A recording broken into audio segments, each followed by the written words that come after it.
Welcome to the Groove Junction. Yet again, another episode of the Groove Junction podcast made by DJs for DJs. Now, listen, guys, as always, thank you ever so much for tuning in, whether you're downloading it or whether you're watching it on Spotify or YouTube.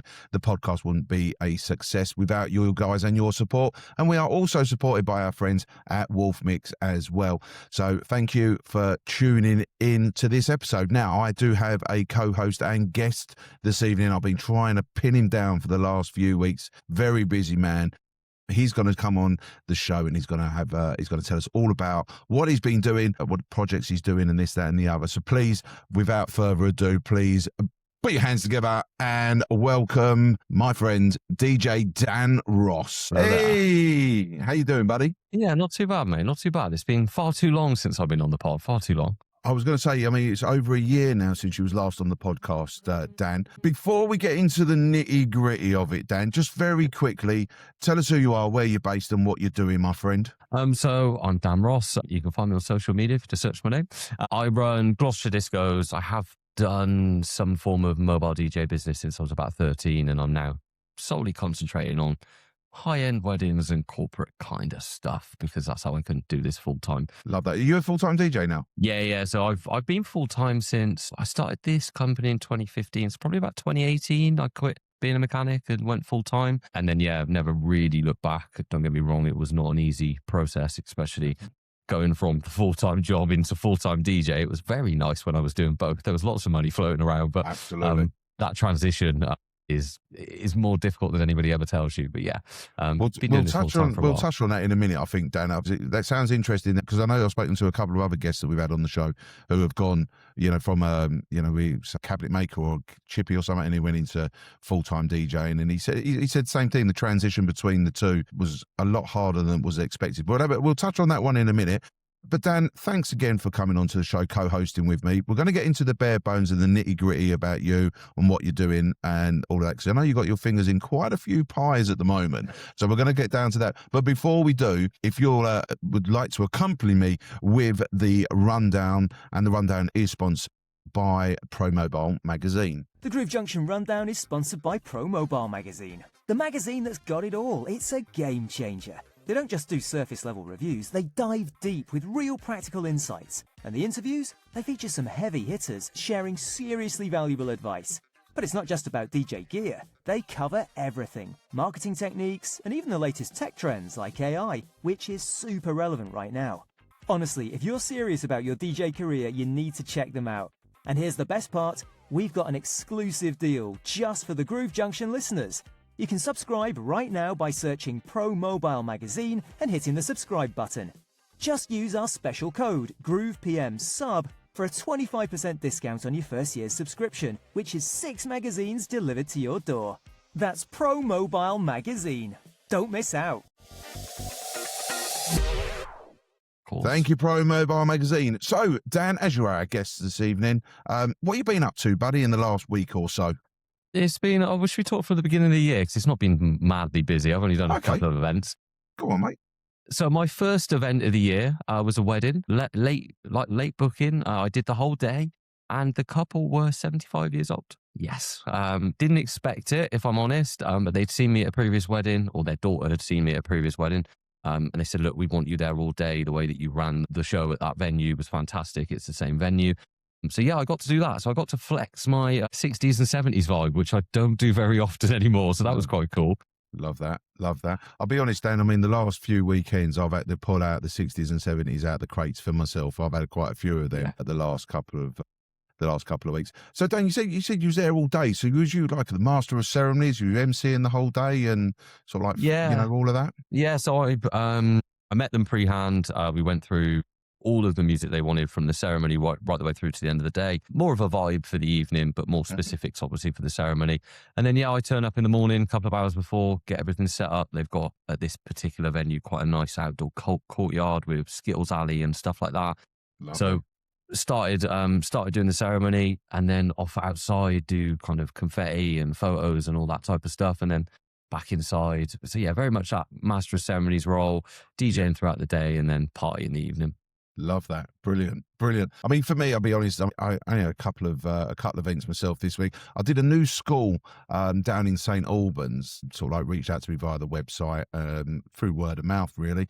2 school discos back to back, which was great. And it was really nice because I sort of pulled up there, and being a new school, I'd not been to the school before. I got there in plenty of time. I was like an hour early, signed in, all that, pulled up. I've got my own reserved parking spot. I thought, I'll feel a little bit special here. Do you know what I mean? Right outside the door to the hall. I'm thinking, it can't really get any better than this. And literally, I walked in, set up, did 2 parties back to back, and it was really, really good. The only problem I had is that I put my back out a little bit. I don't know whether I lay funny or pulled a muscle or whatever. So it was a bit of a struggle. But I bought a new trolley. Which I used for the first time, which I was quite excited about using. Yeah, mate, it does make a difference. Really does. So that was good. And then on Saturday night, I did a surprise 16th birthday. But it was a weird one because it was more family than friends. She had about 10, 15 friends, but she was so surprised by it. She didn't know it was happening. Great little surprise for her.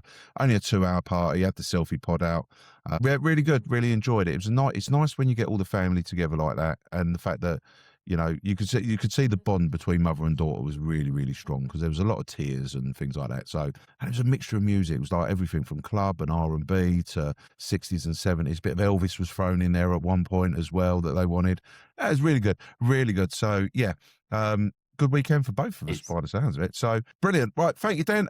Pro Mobile Magazine, thank you very much for sponsoring the rundown. So, Dan, Gloucestershire-based, full-time DJ, busy man. Yeah, yeah, a lot going on. It's a combination of predominantly planning beats and Gloucestershire discos, which I'm sure we'll get into in a minute. Yeah, absolutely. But yeah, even doing this full time is hard work. You've got a lot of if you're doing 60, 70 events a year, quite a few of them all day, it's a lot of demand from lots of people in lots of different directions, and often wanting you, usually whilst you're working on the Saturday is what I found. So every couple will email me at Saturday around about 6, 7 p.m. So yeah, lots to juggle with that. Yeah. So Dan, I mean, very quickly, I know we just touch it on the personal side of things. From last time you was on the podcast, you've become a father again. Yes, I have. So yes. We now have 2 under the age of 2. I think our youngest is now 16, 17 weeks, which is interesting with a 16-month-old. Wow. They get on really well until you're not looking, and then he decides that he's going to throw something at her. But I'm sure that dynamic will change in years to come, and it will all pay off, as everybody's telling me. But right now, yeah, I definitely have to take my hat off to my good lady, because I'm extremely busy and she is still on maternity leave and juggling 2 children whilst I'm up in this office doing lots of work. So yes, out to my good lady there. Brilliant. So Dan, obviously we know you do a bit of mobile discoing around down in Gloucestershire and all of that. We'll circle back and we'll come back to that. But I mean, last time you was on the podcast, you was telling us about your CRM system, that DJ Planning Beats. Now that was pretty much in its infancy. Now I know you and I spoke at the Photo Booth Expo in London. I think that was the first time we actually met, and we had a great chat outside.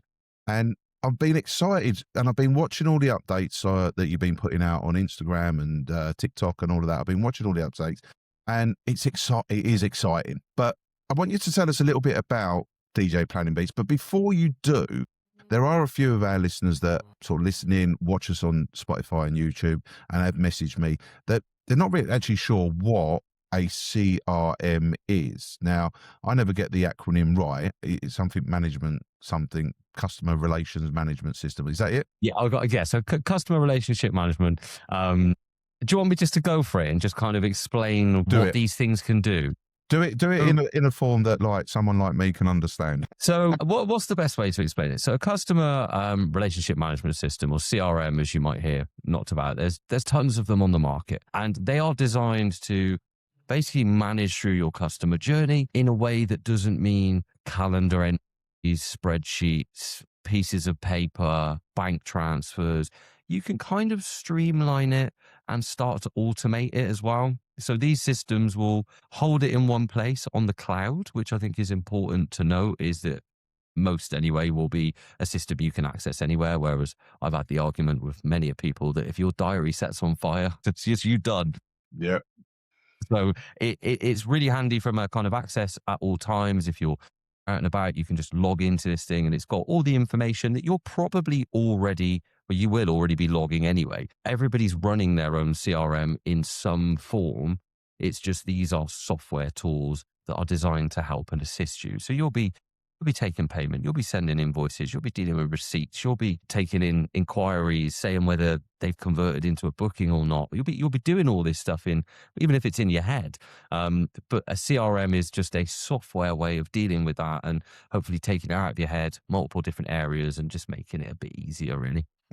So you say that it's you mentioned automation there. Yeah. So I'm guessing that, like you said, if a lead comes in, will it automatically send out a quote, or do you have to, you have to but you have to do a little bit of work for it? Then you can't. It's not fully automated, is it? You can actually fully automate these things. This will be the plan with us. We're planning beats. So in terms of where we're at the moment, we're still in build as we were last time, but we're now in a point where you can use the thing and it's free, which is even better for those that are trying it out at the moment. But the long-term goal is that somebody puts an inquiry into your website, it sends them a brochure automatically. And then with that brochure, they sit there, they shop, they pick, right, I want that DJ service, I want those uplighters, I like that love letter system. The benefit of having a CRM and not on paper is we've got like stuff that's checking your availability and making sure it's all available to allow them to pick that. And then they sign a contract if they're happy, and then they make a deposit payment, and then they're booked and they get access to the fun planning tools the other side. So you can automate the whole thing. Not everybody wants to, but there is that potential there to do it for those that really have their ways of working nailed down to a T, that just want, just let people book me online. Brilliant. So me being a potential customer, I've gone on your website, I've filled in the contact form, I've got all the little bits and pieces, your system's checked that you're available, I can have everything that I want. What happens then? So from there, you would have to sign a contract and pay a deposit to actually take it to that next step. It will not, if they don't complete that process, and you can tweak all the rules and settings there in most of these CRM systems, but if they don't complete that, it's not actually a booking. They've just had a look around and left. But if they do complete, then your money goes straight into your bank or straight into Stripe or an equivalent system that will pay you. You know how these things go. They like to take a couple of quid off you on the way through. And then the customer gets an automatic booking confirmation. They get a little password for their planning system. And then when they get into that planning system, they can start adding requests. They can start like answering questions that you preset. All this kind of stuff really means, and I've had this, is people can just book you while you're at work and get into it straight away. And then for me personally, my next job is within a week period to get them onto a video call if they've gone down that route. Because I'd say about 80% of my customers want to speak to me before they do that process. There's no hiding from that. But for the 20% that don't, I get booked, I get a deposit, I get a contract. They're in their system playing around, and I just go, "Hey guys, do you want to set a call? Here's my booking widget. Get booked in the next week or so." And I just want to double check that I'm the right fit for them, really. Yeah, of course. That was going to be one of my next questions. I mean, the fact that like these CRMs are pretty much all automated, is that going to take away the face-to-face contact pre-event with your potential bride and groom? But I mean, you've answered that with if they're happy to have a FaceTime call or a Teams call, great. Then you get to I suppose solidify the booking so they know what they're getting. They get to see you, because seeing someone in a picture is completely different from talking to them face to face. 100%.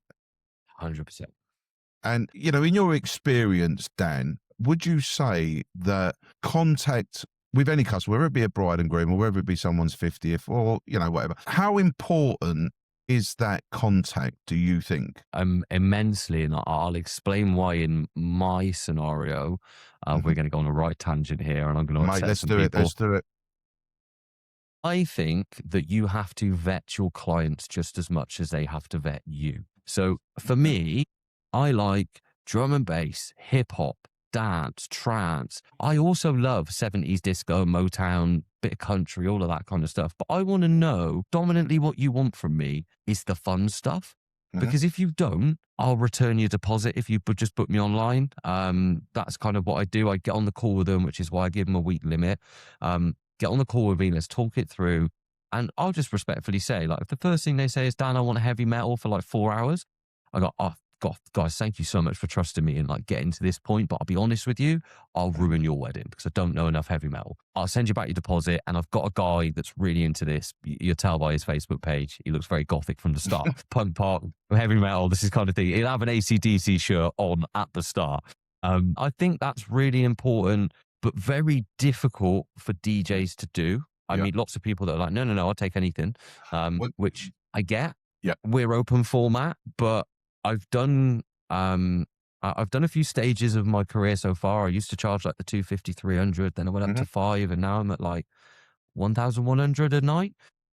It's the only way that I can connect with people is if they're into the music that I am. I don't want to charge somebody that amount of money and be like, oh, this is all going to be a bit average because I don't understand the music enough. I want to be able to pull banger after banger after banger out and then not have thought of it or pre-requested it and just blow their mind. So contact, you can't do without it, in my opinion. Brilliant. I mean, you've just said yourself that by having that call, you know, they can vet you, you can vet them, and you know, and you could get to that point and say, well, you know what you want. I mean, I had it a little while ago. Someone inquired, they wanted a whole country music an evening, and I'll be honest, Dan, I rang them up and I said, listen, thank you, but I don't know country. I know Shania Twain. That's about it. That's about as far as I go. The fact that you reached out to them, you reach out to your customers, you know, for the heavy metal scenario. I reached out into the country. I think you gain more respect that way for them, you know, you being honest with them, because like you said, there are DJs out there who will give it, you know what, yeah, I could do 4 hours worth of rock music for you, and then they get on Google and they give it, I need a playlist, or AI, I need a rock, you know, heavy metal playlist, and they'll take the gig not knowing what they're doing. And one of the most important things that I've learned in my DJing career is to know the music that you're playing. You know, not just the music, but the track. Know where the breaks are. Know where, you know, obviously you're going to get the song where you've never heard it before. But let's be honest, in the digital world that we're in, you can see a waveform, so you know where there's going to be a drop or whatever. You can work that out. You know, very interesting that you do how you do, and the fact that you say, you know what, I'm gonna give you your deposit back. You know, I'm not right for you. I like that. I do like that, Dan. It took me years to get there. I'm not clopping around on my high horse here, because I did many an event. I had to learn the hard way. I did lots of events that I left, and I'm sure we've all had it, where you just go, I didn't do the best. I felt like somebody else could have done a better job tonight. I'm good at what I do, but I felt like somebody else could have smashed this for them more, because they understand that very niche bit of music that they wanted. If they want rock and they're going to download all the time and have been for 30 years, I'm not your guy. I just don't understand it enough. I understand the headline hits, but I don't understand track 4 that actually went off in your community, but I just didn't, I never heard it because it wasn't on Radio 1. Yeah, exactly that. I mean, again, I'm not a big lover of drum and bass, I won't lie.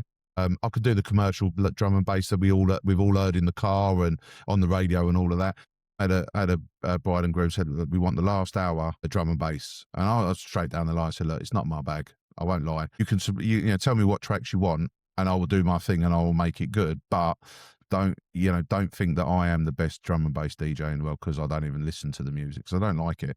And they were happy with that. And I think what's important as well, Dan, and I think you would agree with me, is that as much as we want the money and we want to earn the money and we want to go out and we want to have a good time and this and the other, I think it's so important that we're honest with our customers. There's nothing like, you know, no good being shady, saying that you're the best DJ in the world at rock music when it turns out, you know, you haven't got a clue.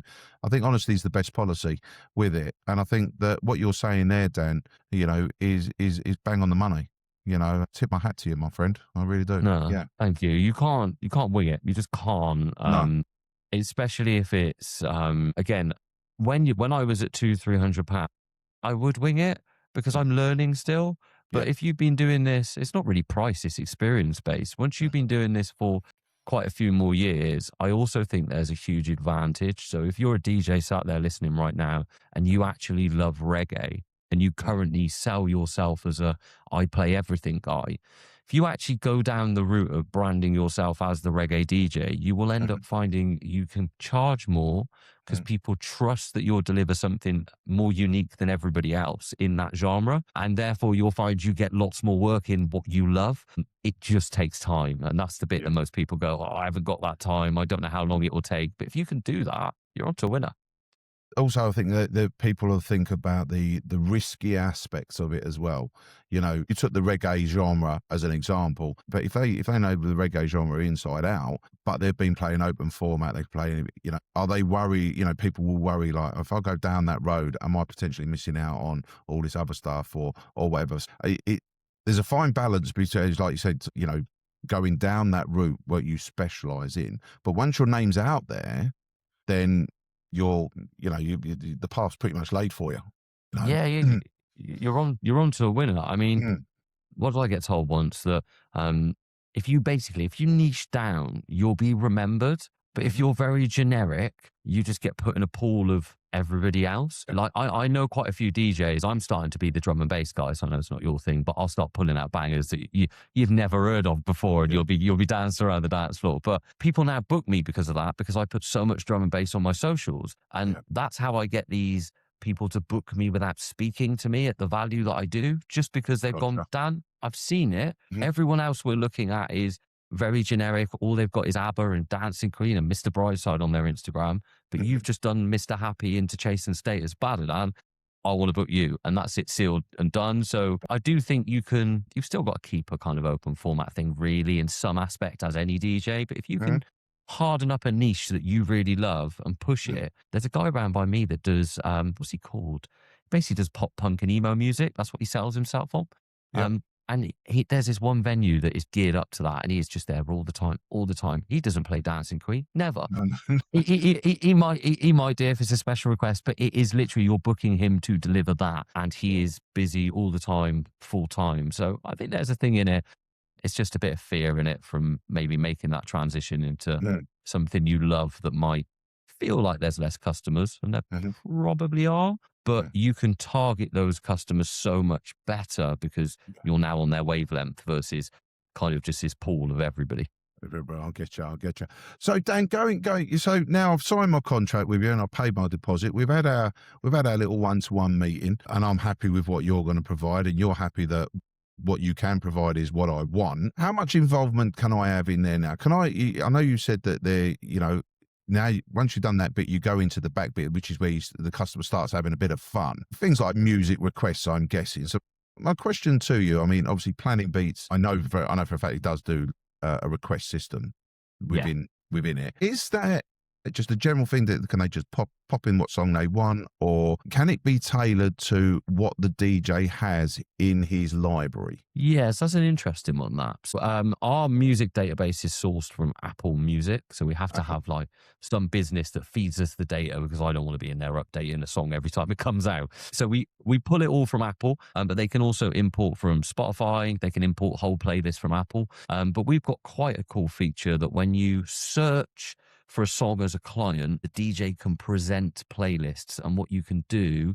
is, if you've got your own album artwork and your own playlists that you might have on your website as like ideas for clients, you can actually embed them. So you can kind of guide them. You say, look, when you hit the search button, you're going to see my playlists. This is both what I like and what I know works. And if you can send people in that direction first, that is a good place to start. But there's nothing stopping them going all over the place and add in some of the slowest music known to man. And this is where that personal touch is, because I, in that call, demo the system and go, guys, look, when you're doing this, have your DJ hat on, try and think about everybody in the room, but also make sure you're not playing stuff that you don't like, and just think about speed and tempo. It might be great to sing along to in the car. It's probably not good on the dance floor. So just have all that in your mind. That's interesting, Dan, what you said about there, that where the DJ can point him in a direction. This is what I play. So one of the questions that I get asked quite a lot is, what songs are there for the bride and the father dance? So would I be right in saying that with Planning Beats, I could compile a list of 15, 20 tracks where I could say to the bride, look, these are songs that we've played before for father and daughter dance. These are what have been played, to give you an idea. Am I getting that right? Actually a bit better than that. So you can either make your own, put your own little pretty album artwork on it and brand it as you, which is, is something we offer because lots of people like to keep their own brand within the system. But you can actually search all of the public playlists on Spotify and Apple and assign them to the section that is called First Dance, Father-Daughter Dance, Mother-Daughter Dance. Okay. So you don't even have to do the work. You just go and search Spotify or Apple and go, this has got some really good suggestions. Show it to my clients for this specific part of the wedding. And that saves you a ton of time. Now you're not building your own playlist, and I've actually done it for you. So if you were to sign up to Planning Beats today and you take one of our like wedding templates, that's already there. As soon as your client logs in, they will see 10 different playlists, funny stuff, popular, unique, possibly a few different genres of first dance options, father-daughter dance options, that kind of thing. Because I think you need that option to inspire them a little bit, especially if you're doing all-day weddings and they're thinking, God, I've got to come up with all this music for walking down the aisle, signing the register, what song am I coming into with my wedding breakfast? And if you can just guide them a little bit, you're now not only giving them a bit of control, which I think is important with the next generation of people that are coming through, get married. They like a bit of control, but also you can kind of like steer them in the direction. And be honest, it sounds really bad, but you're actually now putting all the work on them. You're not doing anything. I'm not doing anything. They've logged in. I now, from that first call, and I might be about to jump your story here, mate, so I apologize. No, carry on. From that first call, I've sent them the planning system. And then I say, look, you need me. I'm a call away, an email away, but I don't expect to be speaking to you until 3 weeks before your wedding. 3 weeks before your wedding, I'm going to sit on another call with you. This one won't be an hour like the first one. It'll be 20 minutes. We're going to run through what you've got in there. I'm going to tell you whether I think it's going to work or not, which most couples are susceptible to and quite like feedback. And again, with that, I'll give you an example. I had a wedding on the 9th of December last year, and the groom put the most obscure Prince track in there. I got on this call and I went, mate, it all looks really good, but what the hell is this? And I'm expecting him to give me a story. Yep. And he just went, do you know what, Dan? The only two people that are going to know that is me and my mate from school. And there's 150 people coming.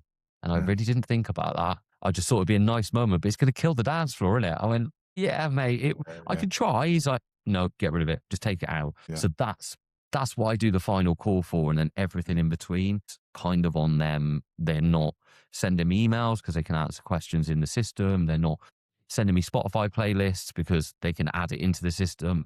It's that kind of thing. Just saves you a lot of time in the run-up. Love that. So, Dan, I mean, I use a CRM system. At the moment, it's not Planning Beats, but does Planning Beats offer the user like an audit trail? Because one of the things I get is, I didn't get that email, and I'll give it, well, actually, no, you did. You did get it. It was the. Have you still got that? Yeah. So we don't currently have an audit trail in the system. If I'm honest with you, we have a notification system that will say, and we can also view when like proposals and brochures are open. So when you send somebody something and they're like, I never got your email. I'm like, no, you did. I saw you open it on a Saturday night at 12 and go, I'm way too expensive, and close it and never talk to me again. So there are ways, but I'll be honest, because of the way that we're building this, I don't know if you're in our group, but we've got like 650 people in a Facebook group. I am in your group.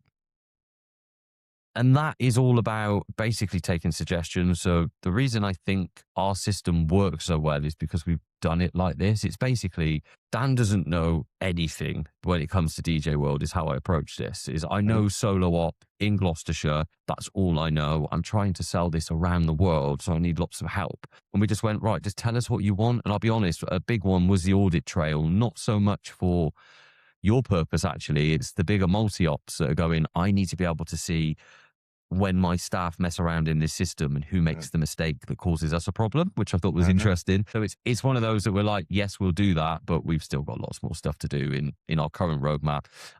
So we basically just work on roadmap elements. It's like, right, this is what we're doing next. This is what we're doing next. We've got 3 big items to finish, and then we're going to start actually charging for the product. Okay, right. So Dan, we're going to go for a quick break. When we come back after the break, we're going to talk ease of using DJ Planning Beats. We're going to talk pricing, and we're going to talk about the use of it with multi-ops as well. So join me after the break. See you in a minute. See you.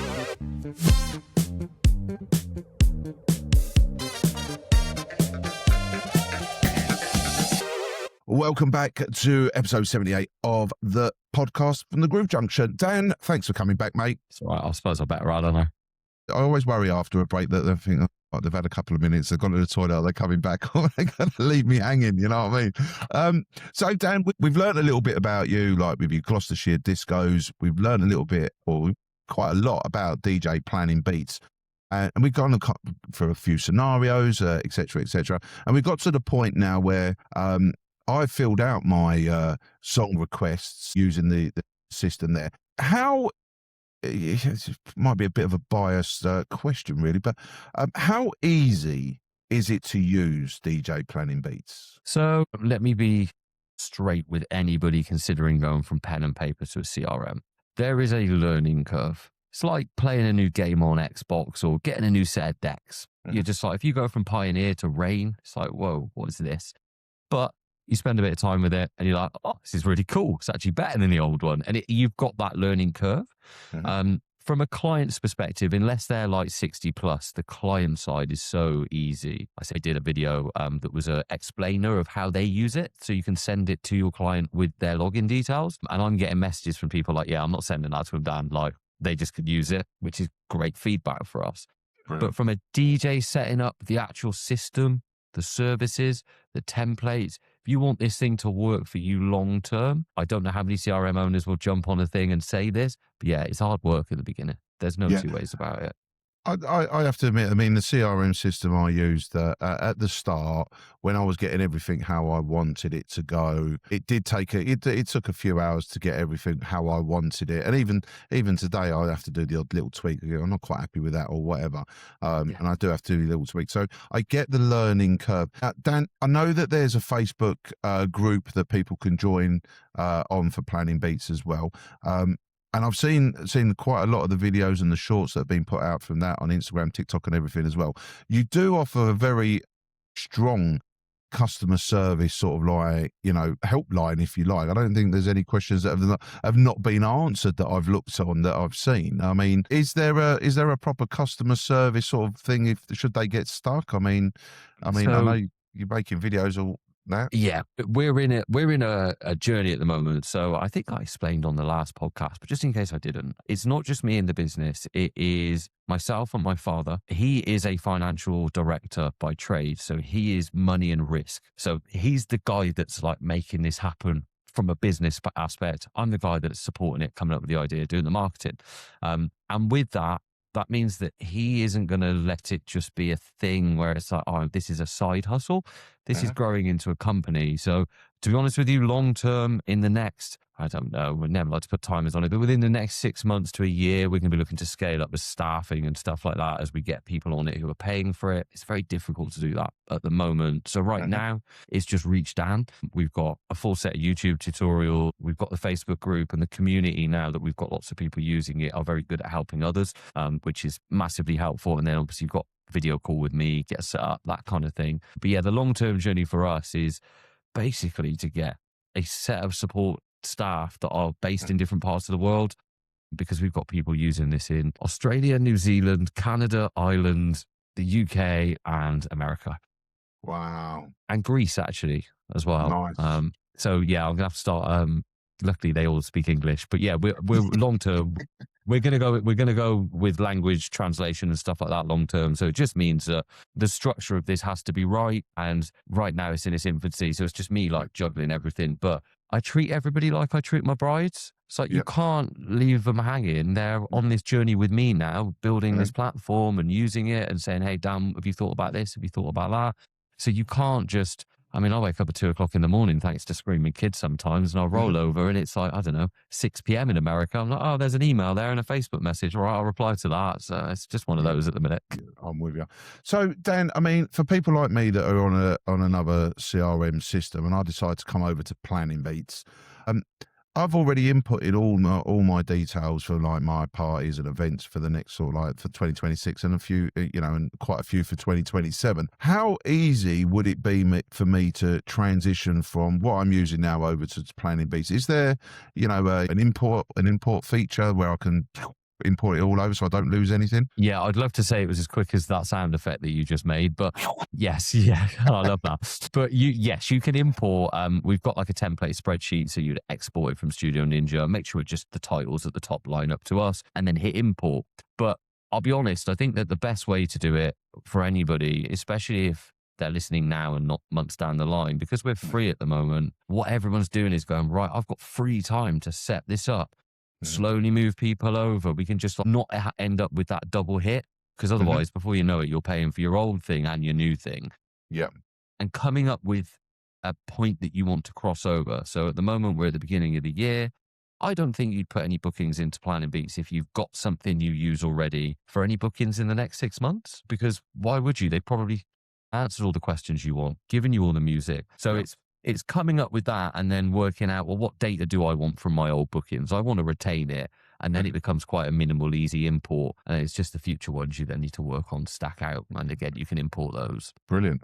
That's quite an easy thing to do. Like, as you say, just line them up, click import, and away you go pretty much. Yeah, basically, and then just work through each one. I always think that this is the best time, especially if you've got a volume of bookings and it's been a bit chaotic. This is a really good time. Every time I've ever moved CRM, I've found some problems. I'm like, oh, they've only paid their deposit and their wedding's in a couple of weeks. There's always been that one thing, they've not done this. And it just helps give you an opportunity just to sit down with all your bookings, because nobody ever does it. Sits down with everything and just checks it quickly. I think there's quite a good opportunity to do that as well. Brilliant. So one last question for you, Dan, about Planning Beats. And it's one of the questions that I'm sure a lot of our listeners will want to know the answer to. How much is this going to cost me? Okay, so drum roll. So we've done things in a slightly different way to everybody else. Softwares that you go on are tiered. So it's like, if you want the basic version, it's this. Medium version is that. And if you want the high flying bit that does all the automation, it's like 100 quid. Whereas we're going to charge £27 a month plus VAT, worth bearing that in mind. But because we sell in all sorts of countries, it's technically plus tax. And then you pay an extra £3.95 per additional DJ that you're running. So if you're a multi-op and you've got somebody doing 50, 40, 30 events for you a year, you then pay that on top. That we did because we suck the money out of people that are earning more money, because it costs us more to build, considerably more to build a platform that works for multi-ops. So it's a fair way to do it. If you want something where you can manage your staff, manage wages, manage rotas, we've had to build all that. It's cost thousands and thousands of pounds. So we'll charge you an extra few quid a month for the privilege, and then solo ops don't get penalized by that. That was kind of the thought process there. Yeah. Right. So at the moment, Planning Beats is still free. Is that correct? That is correct. You can sign up right now, beta.planningbeats.com. I'm sure you'll stick that somewhere. Yeah, we're going to put all the details are going to be in the comments underneath. So we're going to get all that. I'll get all that information and we'll put that underneath. So at the moment, it's free. And then how long is that free period running for, Dan? Is there a date or? No, it's kind of one of those I've learned over the last 18 months of building this now, that it's kind of how long's a piece of string with software development. Okay. A lot of it is you get more people in there, and this is the good bit about where we're at now, is they're stress testing it and they're like, Dan, this is really annoying, like this button's up there and it would be better if it's down there. So there's a lot of that going on, and we want to get it right before we charge for it. So I don't know, probably a couple of months, I'd say. Okay. So with the free version, are they still going to be able to use it as if it was a paid subscription? Everything works, Yeah. So basically right now, this is just, you're testing it for a couple of months instead of like a 14-day free trial, I guess, is what's going on. And then we'll send you don't have to put any credit card details or any of that rubbish in. If you don't want to use it when we flip it over to a paid subscription, you just don't even have to email me back. Nothing will happen. So that's how it's working. It's a case of use it till it's free. I've got people that are just running their entire company on it, and they know that they're just going to subscribe. And then there will be people that will go, I don't know, maybe I haven't got time, kind of stuff. And they may just never log back in again. So it's completely down to you. Just get in there and have a play while it's free. It's the best time to do it. I know that Matty F has subscribed to Planning Beats, and I know that he's going to reach out to you in the week as well, because I think he's got some feedback for you as well, which will be I was speaking to him earlier on. So hopefully you get some feedback from DJ Matty F as well. Dan, unfortunately, we just ran out of time. It's gone by so quickly this evening. It's been an absolute pleasure having you on. Can I ask, would you come back in another 6-8 months' time and give us an update with Planning Beats and how you're getting on and everything? And that'd be really good if you do that. That'd be wicked. It'd be really 100%, mate. You know me. I'll come back whenever, mate. You've only got to give me a ring. I love that. Now, Dan, before we go, we just got to do the wrap up for this week. So this week's wrap up, you got anything on this weekend coming up? No, actually, I haven't. I am potentially about to buy a new sound system. But we'll save that. Follow me on social media. I don't know whether it's going to happen or not. I'm there with the button going, oh, it's a lot of money, but I can't even want to do it. That only says one thing to me: it's expensive. If you're hovering over the button, it's expensive. Well, when the wheels to the subs are going to cost you 200 quid, you start debating stuff, don't you? Yeah. So we'll see. That I won't lie. I mean, weekend. I have to be honest. I mean, my wife thinks everything costs 150 quid. I don't tell her how much anything costs. I don't tell her. It's just not worth it. It really isn't.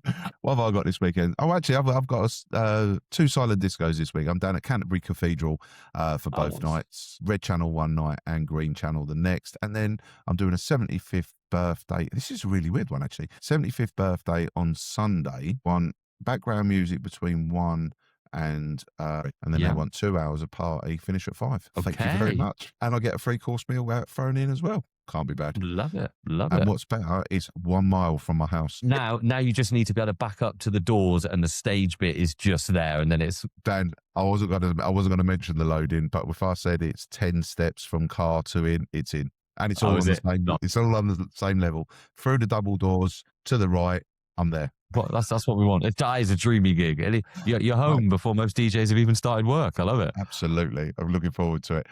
Brilliant. That is the wrap up this weekend. Listen, guys, thank you ever so much for tuning in for this episode. Dan, it's been an absolute pleasure. So good to have you back on, my mate. I wish you all the very best with the Planning Beats. Please keep us updated with it. Looking forward to getting you back on in a little while as well. Guys, all these details, all Dan's details there underneath in the comments, the Planning Beats. Reach out to me. Any questions, you can email me, you can PM me, you can get in contact with Dan direct. Any questions you've got about DJ Planning Beats, then do it. I'm going to sign up for the free version. I'm going to have a little look at it. Absolutely. I've been excited for it, and I'm even more excited about that. It's progressed so much since we last spoke, Dan. So yeah, really looking forward to that. So all details underneath, guys. And Dan, once again, thank you ever so much. Guys, as always, thank you ever so much for logging into the Groove Junction this week. As I always say, I wish you safe and I wish you well. Look after yourselves and look after each other. Until the next time, be lucky.